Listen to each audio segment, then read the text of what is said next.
Good morning, Facebook family. How is everyone today? It's Tuesday. We are fast approaching the end of July. Can't believe it. Cannot believe it. Time is flying. Thank you for tuning into the Good Morning Show with Candy Bryan. Today is Town Hall Tuesday. You guys know it. We're going to wait for a few folks to join us this morning, but the Good Morning Show is your place for faith in the morning. We hope that you come on the broadcast, you tune in, whether you're watching in your car, hopefully you are driving safely, whether you're watching at home from your smart device, and you're just listening to us. We hope that the words that are spoken today will be an encouragement to you. So, good morning. Thank you all for tuning in. It's the Good Morning Show with Candy Bryan. It is Town Hall Tuesday. Let's say some good mornings. Hey, Ronald Jones. Never late. Always on time. Good morning, sir. Lamont, my broadcasting peer, my virtual directing friend. How are you this morning? It's a great morning. I love that. Good morning, Gazelle. For any of your marketing needs, you have got to reach out to this marketing maven. It is Gazelle Cologne. Good morning, Gazelle. All right. Well, it is Town Hall Tuesday, and I just want to give everyone a little background here. So Town Hall Tuesday started right after we started seeing the crazy things on video, with George Floyd's, all of the police brutality, the marches, all of the other deaths, because it wasn't just George. And this all started bubbling up, and we knew that, as a show, friends of the show, guests of the show, there's no way we could have kept silent while all of this was going on. And being a community of faith doesn't mean we get a pass that we could just stay and pray it all the way. It actually means that we need to step to the forefront and have a conversation and open up the lines of dialogue so that people feel like they have a safe space to talk. So Town Hall Tuesday is dedicated to any of you who might want to also come on camera and be on the show with me and my guests and, weigh in on whatever it is that is on your heart and mind. Of course, we have some rules, some ground rules: no hate speech, no profanity. This is a safe space. We are a place of faith on top of that. So we definitely welcome you. So if you are watching this broadcast and you take a look at the post on Facebook, you'll see a link, and the link will bring you on camera. We are talking about the Black Lives Matter movement and the momentum. Has it died out? Well, I have someone who's going to help me weigh in this morning. And good morning, Sandra. My Gail is watching. Hey, Gail, I know you're watching from your home. I'm going to bring on with me one of our, she's a regular on the show. She's a friend of the show. We love Shelly Fan Fan. I know, let me hear you guys say it. We love Shelly Fan Fan. Shelly, we have to, if you chant, I think I can get her to come on camera, right? Shelly. Well, we love Shelly Fan Fan. If you haven't checked out Ask Shelly, you have to do that today, because let's talk to Shelly right now. Good morning, Shelly Fan Fan. Good morning, madam. How are you, Queen? I am good. I'm so good. Well, I'm better now that you're joining us. I always feel like I can breathe because you are with me. You're going to bring some weight to the conversation. You help us make sense of things that don't make sense, Shelly. We want to pull our hair out. But first, we're going to say good morning to a few people who I'm so glad you guys are tuning in, and you're always here to support. Good morning, Joy Dawson. And who else do we have? Anna Martinez from Jersey. I'm a Jersey girl, so Jersey's in the house. Hey, Anna. So, Shelly, about a month ago now, we started Town Hall Tuesday, and I thought, oh man, it's kind of risky to just throw the link out there and anybody who wants to join can join. And sometimes we have people take us up on that offer, and sometimes we just have people that tune in and comment right from their device, and that's fine too. And I messaged you and I said, man, I would love for you to come on this Town Hall Tuesday and talk about trauma in the Black community and Black and Brown communities, and have we really dealt with it? But then I started thinking, man, when's the last time I heard of a protest? I haven't seen anything on the news. I haven't been watching a lot of news, so maybe there's still a lot going on. But the momentum and the passion and the fire and the things that we were seeing, it was like every day, every other news story was what was happening with the Black Lives Matter movement. And slowly but surely, and all of us that are really concerned about the movement want change. We said one thing will be different this time, that this won't be a tragedy that happens, we all get fired up, and then we slowly get lulled back into complacency, right? Shelly, how do we keep the momentum? What are your thoughts on the movement? Do you feel like we've tapered off a little bit? It depends how you look at it. It depends who you ask. Can you hear me okay? Yep. Okay, great. It depends who you ask. I think that I had a conversation with a friend of mine who is actually a podcaster. Black in the Days is the podcast. It's amazing. So you guys, I love that name. Black in the Days, yes. And she brought up a really good point, and that was that we don't. It's not in our faces as much, right? Because we tend to be a very attention deficient people. So out of sight, out of mind. Obviously there's not as much media coverage, so it's not as in our face as it was. But we have to make sure we are clear about what momentum is, because sometimes movement, we see movement, but movement does not necessarily evidence progress. And so when we're talking about momentum, while we don't see it so much on the news, and it's not something that's highlighted on in the media as much anymore, does not necessarily mean that there's not an impetus that's still gaining. You know, that it doesn't mean that. As a matter of fact, going back to how we define momentum and how we define progress is important, because what we're wanting is change, and we don't want to stop at progress. I think what you're talking about is we wanted to make this different. We didn't want it to be this cycle that we are just operating on emotion and operating in anger, and then we just stop at progress or stop when it's no longer in our line of sight. What we want is change. We want change in policy. We want change in legislation. We want higher accountability. We need better training. We want access to, we want equal access to healthcare and mental health services for, marginalized communities. And, this is what we're looking for. So in terms of the impetus behind those goals, I don't think that we have lost momentum. As a matter of fact, I think we're getting more of a crossover, and I'll explain what crossover is in just a little bit. But we're getting, there's a lot of oh God, I hate to use the word progress because we want change, right? But we are seeing that there are systems being in place in many corporations to address implicit bias and to address the harmony in their workspaces. They're really looking at their policies and procedures and making sure that they are aligning with the need for equity and equal access to resources and opportunities within those workspaces.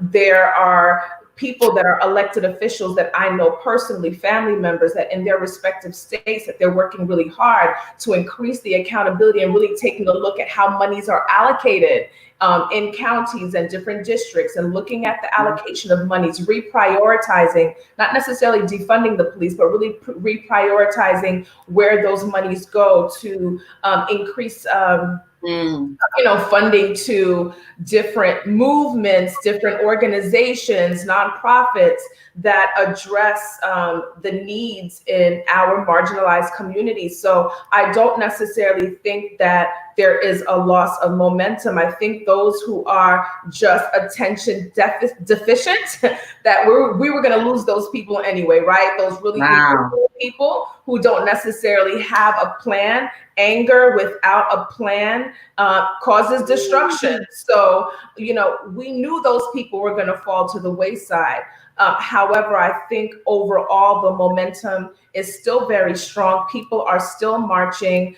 Corporations are really looking at their histories and how they were built, and really taking a look at addressing that. I saw a story 2 days ago about them taking down statues of individuals who became rich and powerful on the backs of slaves, and they're taking a look at how to restructure those landscapes in those communities. I mean, I think that there's still power there. There's still momentum.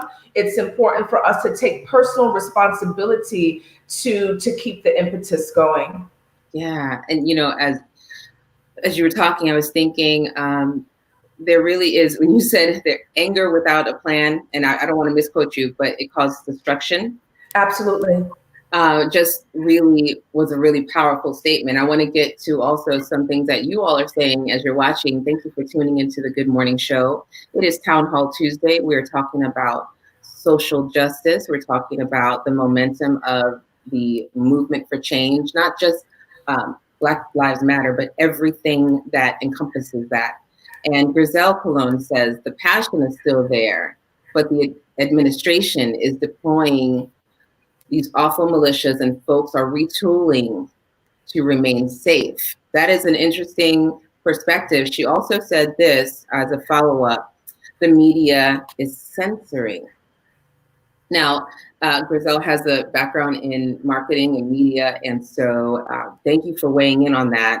I'll add one more follow-up to that. She says, I think the real progress is Black people mobilizing to educate themselves, become independent business owners, and supporting Black businesses and communities. That's a whole, I read something that more Black people are learning about their history than ever before. I think more Black and brown people are mobilizing to have some ownership, to get educated. Myself included, I have learned more than ever before. I've been looking and digging into history, eating it up. It's so, it's gut-wrenching at the same time to learn some of the things that have happened. But, then you have amazing men like the gentleman I have here on the screen. I just wanted to bring him up. I was looking through some news articles, and I know most of you have heard that Representative John Lewis, passed away, I believe, on the 17th. And here he is as a young man. So imagine the amount of time that he was in the fight.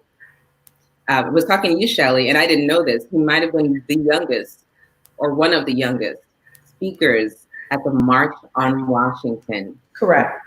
He was with Dr. Martin Luther King. And so this is his speech here. I'm really happy that NPR focused on, the history of him being in this fight, being a freedom fighter, being there I think he was in Selma. I believe he walked across the bridge. There's just so much history, and he was the living legacy. He was the last one of the speakers who marched on Washington to be alive. So, it's just the history.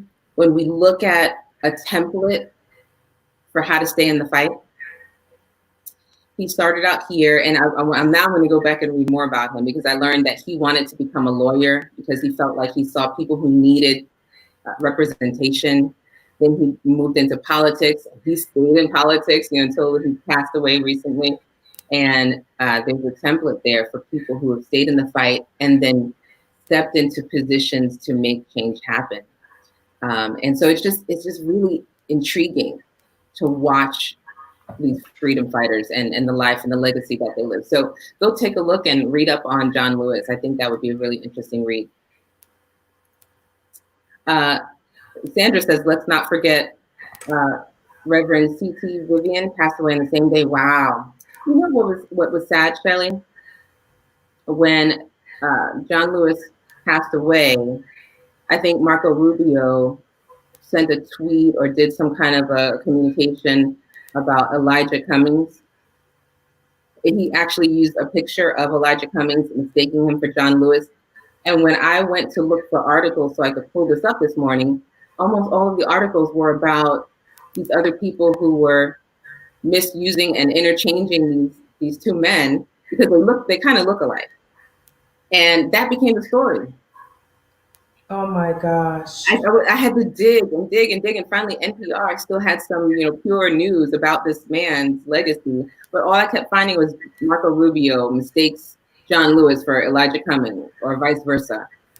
Man, see, that's what frustrates me. Shifting the attention, right? Shifting the attention. And the media is so powerful in doing that. And that's why it's important for us to make sure that we are maintaining focus and concentration, that we are very bullseye about what it is that we need to do as individuals to be a part of the solution. We cannot allow this out of sight, out of mind to take away from the momentum of this movement. We just have to make sure that we are staying committed to the part that we play in the solution. You talked about, I talked about crossover. I wanted to give a little bit more background on that. I was looking for a post that I saw this weekend. I was just scrolling, trying to find it, and I found it. So I'll address that in a second. But when we are, so your question was, are we losing momentum? I think that the focus is different, and it changed. Like, we were just in these last, 4 months, it was like pandemic. Then it was injustice. And people were asking, so where did the pandemic go? Where did coronavirus go? Right. And now it's back, and the numbers, and it is just, if we do not have a focus, if we don't have a strategic plan on how we're going to use our individual gifts, talents, and abilities to be a part of the answer, we're just going to go with the wind. And there is no power in that. But like I said, as a whole, I believe that the momentum overall is still there. We're still on our way to making those policy and legislation changes. Make sure that we register, make sure that we show up for jury duty, make sure that we're going to our town hall meetings, make sure that we are participating in local elections, and making sure that we are very clear about our elected officials locally. That those things are important, being very mindful of how you're spending your dollars, making sure that we are embracing the idea of community and not neighborhood, because that's a big difference. That we have to make sure that we are building community, unified in thought and power. These are things that we can still make sure that we are prioritizing to keep the momentum going. From a psychological perspective, there are certain things that have to happen to strengthen the momentum. This is just psychologically. So when corporations call, they want to get the buy-in from their teams. They want to be able to transition new systems in, or new staff, new ideas in. There's a psychology behind those things. So in terms of momentum, it's going to be very important that we keep those that embrace the same ideologies unified and activated. That's very important. We have to stay unified, and we have to stay activated. We have to make sure that we don't have so many different concentrations that we lose power. We have to make sure that the movement, that our primary goal is to address police brutality, then legislation surrounding and then it has to be a very organized movement where we're not just all over the place. We want to change the world all at one time. There's one way to eat an elephant, Dr. Miles Monroe says, and that's one bite at a time. And so making sure that we stay unified as a community, unified in thought, unified in where we're spending our money, and how we are exerting our energy is very important. That we, all those who have the same ideologies, we stay unified in thought, action, and vision. Thought, action, and vision. I think that's so amazing that and this is why we love having you on the show. If you haven't visited AskShelly.com, please go today and schedule some time to meet and talk with Shelly. It makes sense, right? When we get our thoughts organized, when we get our plans organized. And I think maybe that was what I was feeling like, kind of all over the place. So where's the focus? I do know some local representatives are fighting to win a seat at the table. Monique Worrell, our state attorney, she's been talking about reform. And so we're supporting you, Monique, and hopefully she tunes into this and watches it later. We probably will have some more talks with Monique as we get a little closer, but voting, registering, if you want to vote for someone like Monique and you believe in her platform, you also have to be a part of that party to vote for her. And so I didn't know that. Like I can change my affiliation if I need to and be able to vote so that my vote counts when I vote for her in that political party. So a lot of little things that we need to be aware of and be educated on. And so I want to shift the conversation. Thank you for that, Shelly, because you really made sense of what I was sensing. And I don't really know who's responsible for the plan. Before we move on to trauma and discussing trauma in Black and Brown communities, who is responsible for that plan? You know what I mean when I ask that question? Getting it organized, staying focused. Well, which brings us to, because there's 3 sort of components, and there's probably a lot more, but when we're talking about keeping the fire burning behind, in terms of this movement, we talked about unity amongst those who have the same ideologies, making sure that the vision is very clear. So you're saying, so how do we do that, right? How do we all decide that this is going to be the thing? Police brutality is going to be the first thing that we knock out. And then we're going to boom, boom, boom. And then we're going to boom, boom, boom. Who organizes that? Well, the second part of assuring that momentum gains power or maintains power is influence. You need influence. And so influence comes from what? Media.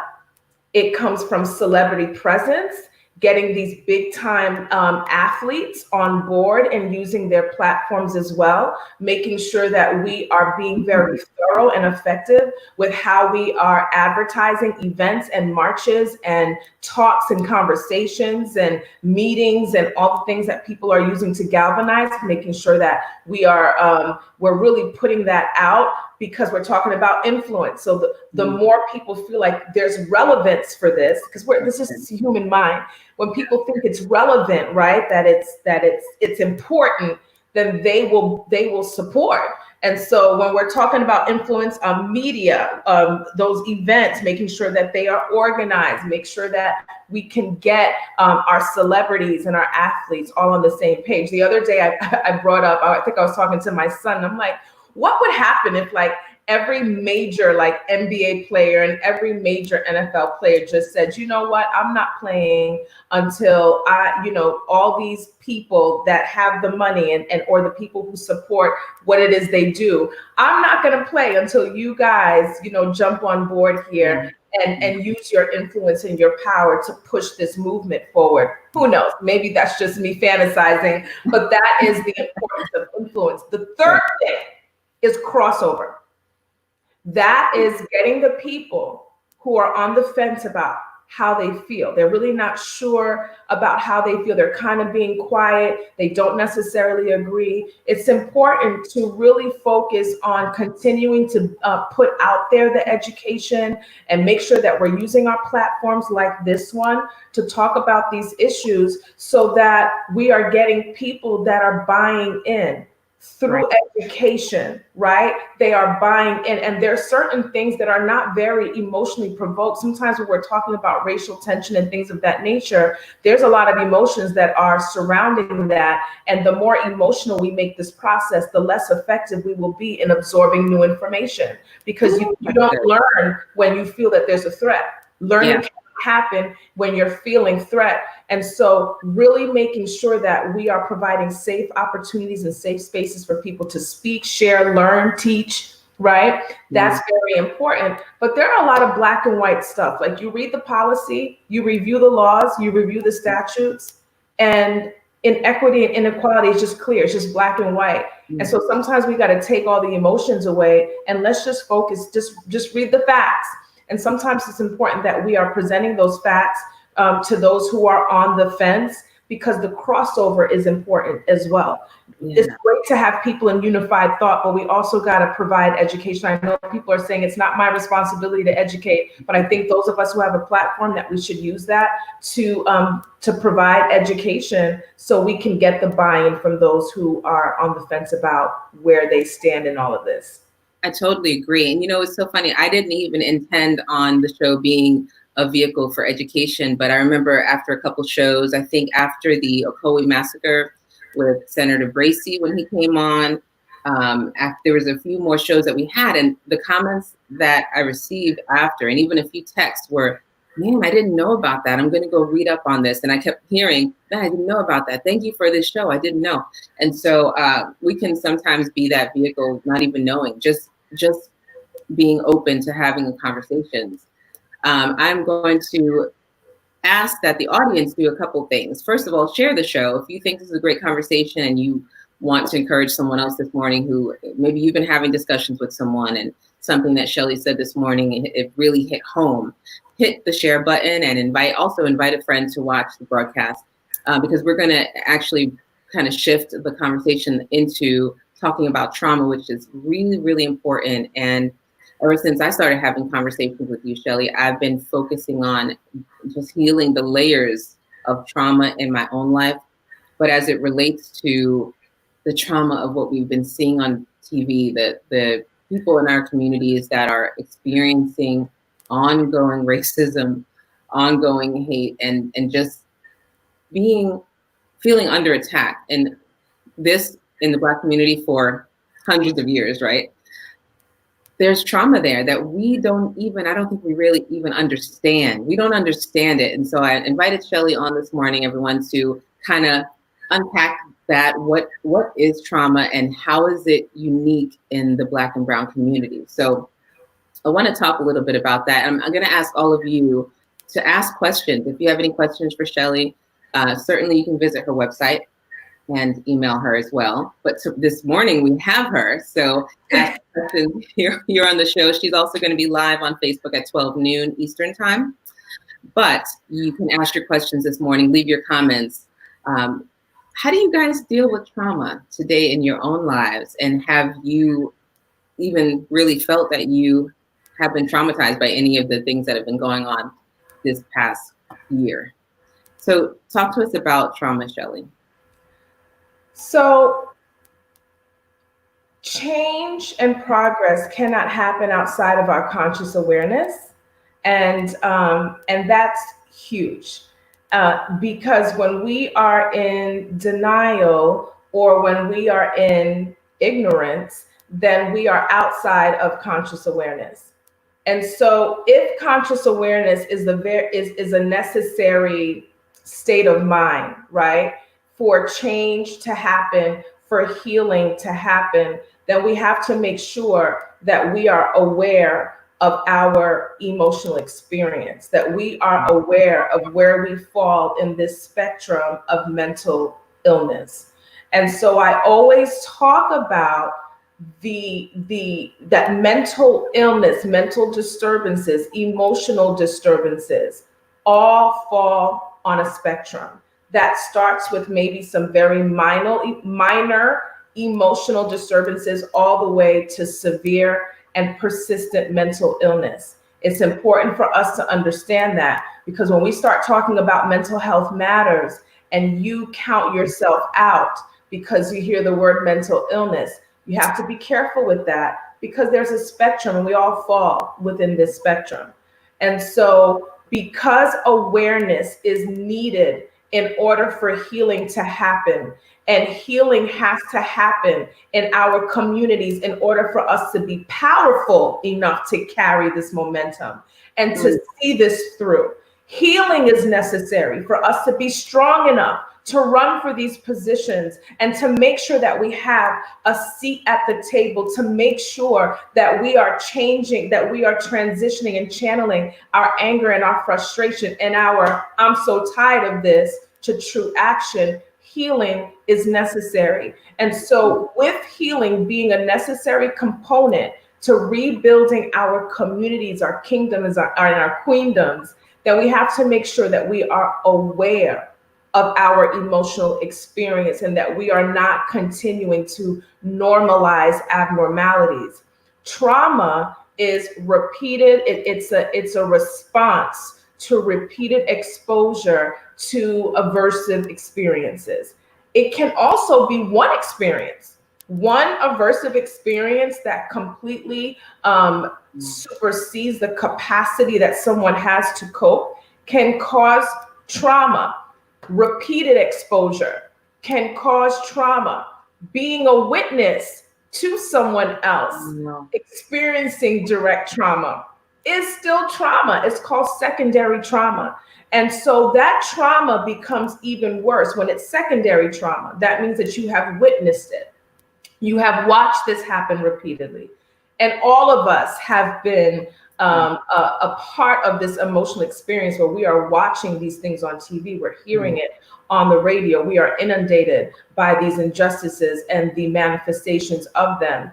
And it causes us to be very angry, and we feel hopeless or helpless, or we feel aggressive. We're not sleeping right. We're overeating, undereating. There's so many manifestations to this, but it's important to understand that secondary trauma, the probability of us experiencing that symptomology is higher when the characteristics of the watcher, the viewer, and the victim are similar. And so what does that mean for us? The victims are what? People of color. Yeah. And we are people of color. Many of us have similar characteristics, similar socioeconomic, demographics with the victims that we have seen. And even if we don't, it could be like, it's a Black male and I am the mother of a Black male. I'm seeing a Black middle-aged man. That's my husband. Or, there's so many. When we start to see and sense those similarities in the characteristics of the victims, it causes the symptomology, that secondary trauma, to be even worse. And so we are talking about centuries of trauma.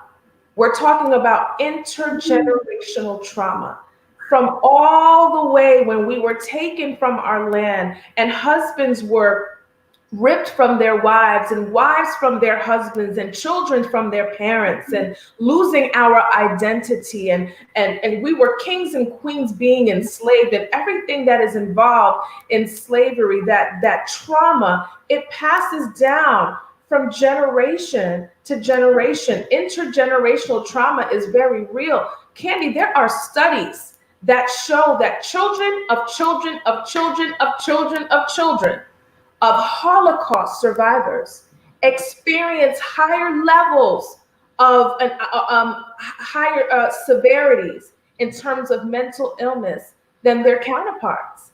What is that?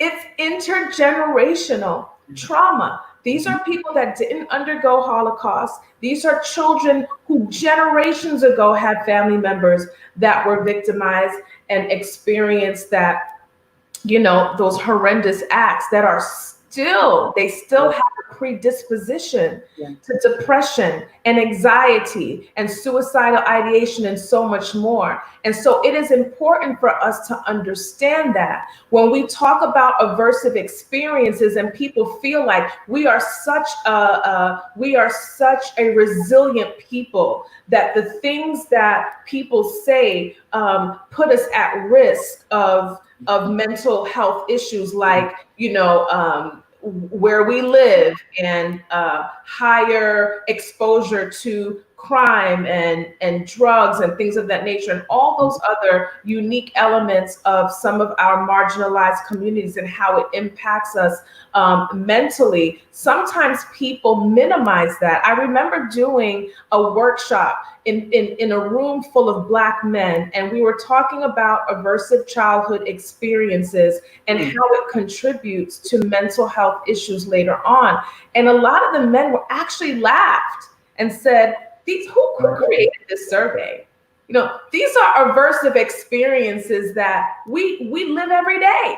We experience, this was nothing to us. That was just life. Your resilience doesn't mean that the injury is not happening. It just means that you have a bullet wound and you have chosen to continue to function. It doesn't mean that the injury is not happening. That's the thing about emotional injury. Some of us have learned to suppress the pain. We have learned to push past the pain. We have learned to be functional, but it doesn't mean that the injury is not there. Yeah. And injury will have its way. It's malignant. Yeah. Emotional injury is always malignant. It always gets bigger. It always changes into something else, grows into something else, spills into a completely different domain of your wellness. That's what emotional injury does. So if we do not get to a place where we are aware of our emotional experiences, and we have to stop normalizing these abnormalities and understand that these are all things that fall within the spectrum. Your commitment issues, your inability to manage relationships, your tendency to continue to enter into relationships that cause you to be victimized, not being able to forgive, your anger issues that continue to be misdiagnosed because no one has told you that it's depression, no one has told you that it's trauma, the mother whose child continues to be pumped up with ADHD medication when it truly is, his symptomology is truly attention deficit. I'm sorry, that the attention deficit is truly trauma, or the little black boy that's being diagnosed with oppositional defiant disorder because no one has stopped to truly diagnose the trauma or the attachment injury. There's so many,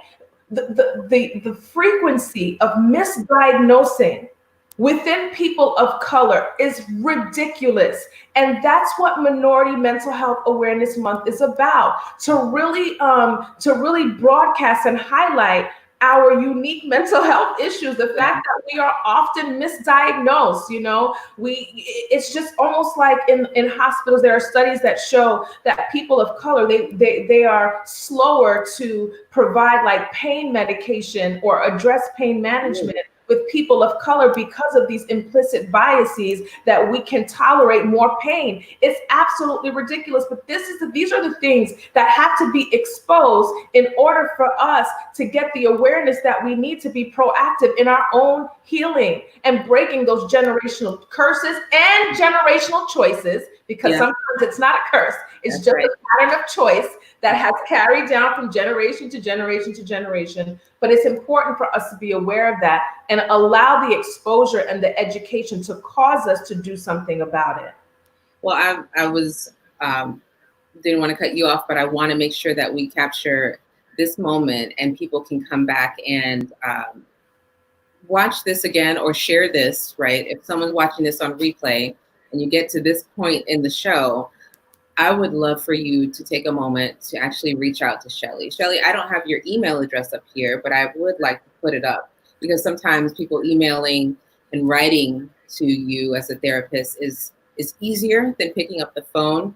What is your email address? It's info@askshelly.com. They can also send messages through the website as well. Okay. And it's confidential unless you share your information but it's important that we take those steps, even if you are not sure. Beautiful place to start. Beautiful place to start. But you know what? I'm just not sure.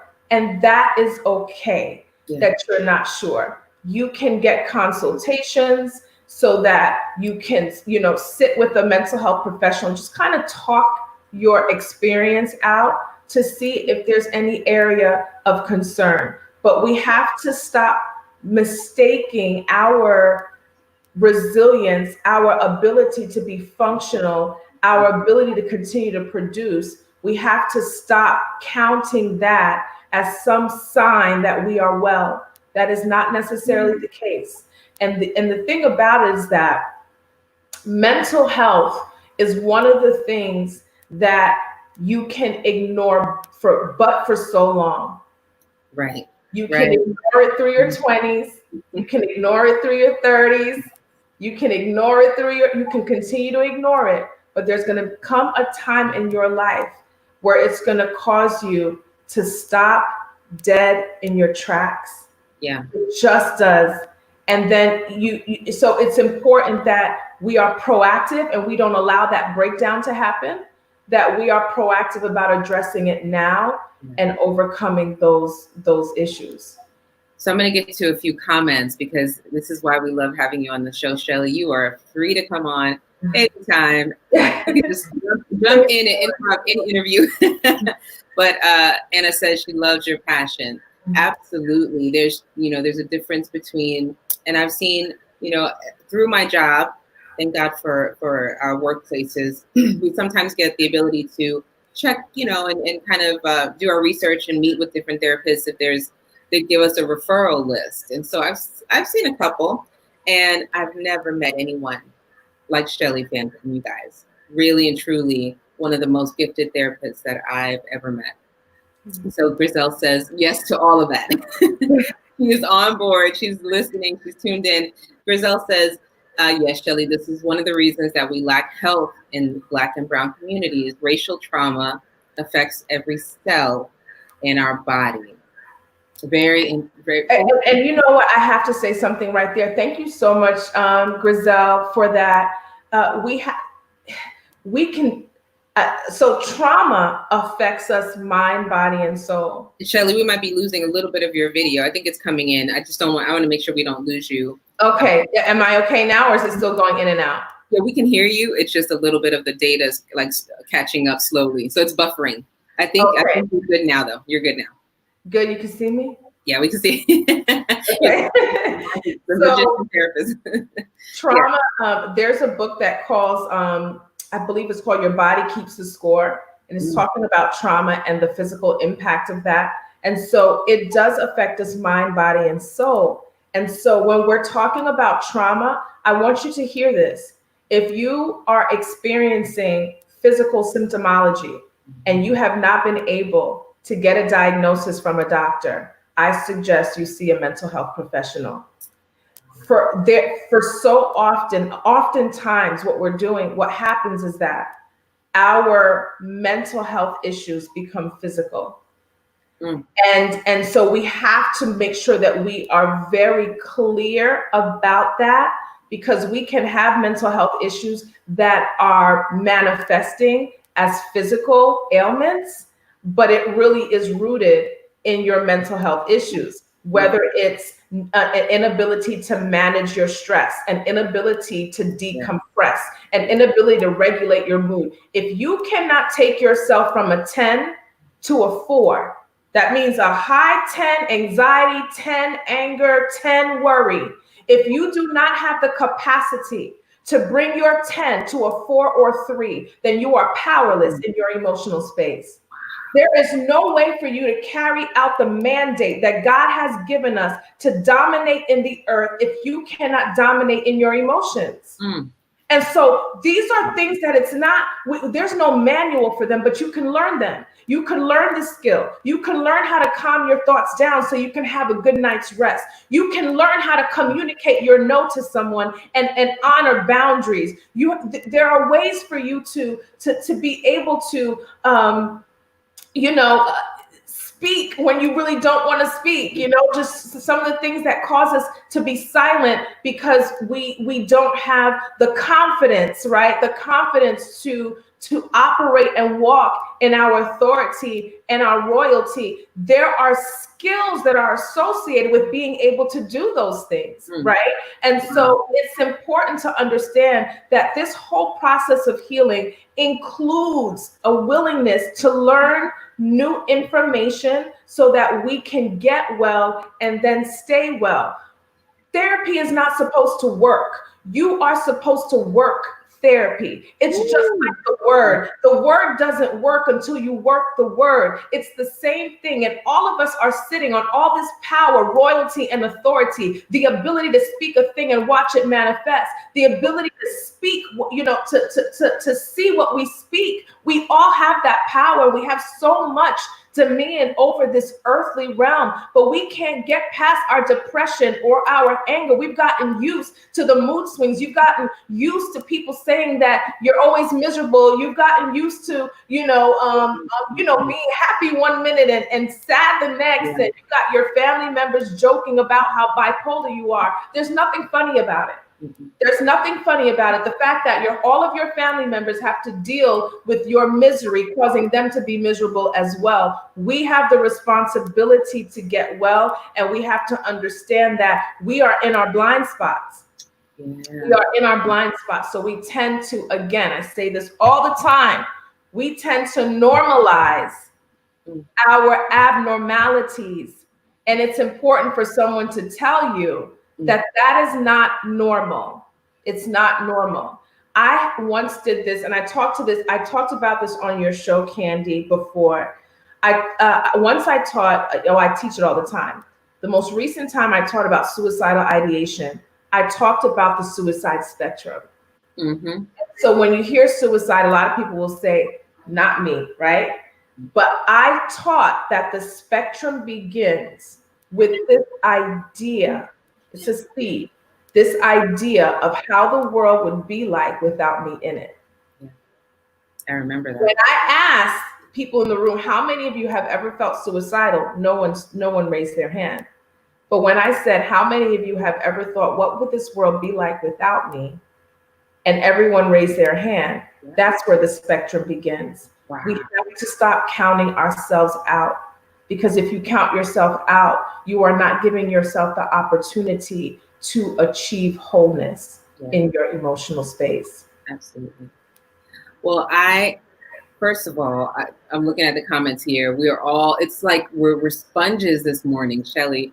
Really and truly. Thank you, Sandra, Yvonne, for putting the book up here. The Body Keeps Score, Brain, Mind, Body in the Healing of Trauma. Thank you for bringing that up, Shelly, as well. I want to invite you all to do something that, many of us have been putting off. If you're watching this on replay, you're just scrolling through Facebook and all of a sudden you see these two ladies on the screen, the Good Morning Show, and you decided to stop here. I want to let you know that it wasn't by accident. It wasn't by coincidence. I want to invite you all to email Shelly, and on Tuesdays, I love what you do. You take questions from your viewers and your audience and you answer them with the same passion, by the way, that she's always full of passion, right? Because we know that we're always getting the truth from Shelly. And so I want to invite all of you to ask Shelly a question. Email her at info@askshelly.com and ask the question that has been burning in your mind, in your heart, the thing you've been afraid to talk about, because it's a safe space. And you said also they can go to your website, which I'll bring up now, and you can also ask a question at askshelly.com. And I want to let you know that it will be the beginning of your freedom. I'm so serious when I say that. You stepping out to ask a question, to start the conversation, will be the beginning of life change. And you'll be so happy that you did. And I know that the times that I've spoken to you, just in accountability and going through this business and this media company, and you being someone that's a sounding board for me, we need that. We need that. And so I'm grateful for you in my life personally, Shelly. So visit askshelly.com. But today you guys can actually tune in at 12 noon, because I'm so happy that you took time this morning, because we're going to go right back on live in a little bit. And I want to thank you, Shelly. And any other, what can they expect once they engage with you and call you like that? What is that first initial meeting? Because I think it's the fear of like, what happens when I pick up this phone, when I send this email? What does that interaction look like with you? So right now, most of our appointments are all virtual. We are slowly entertaining face-to-face visits again.